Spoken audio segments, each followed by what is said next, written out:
যুবক ভাইরা কলেজ ইউনিভার্সিটিতে যায়, বিভিন্ন সফরে যায়, কানের মধ্যে হেডফোন লাগায়া গান শুনে।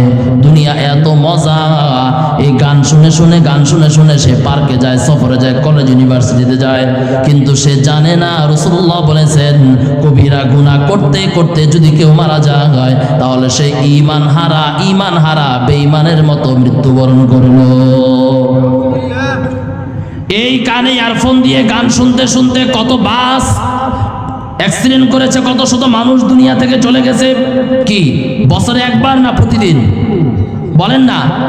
আপনি তো ভাবছেন, যুবক তো ভাবতেছে আমার শরীরে একটা সুন্দর পোশাক আসলে কতই ভালো লাগে।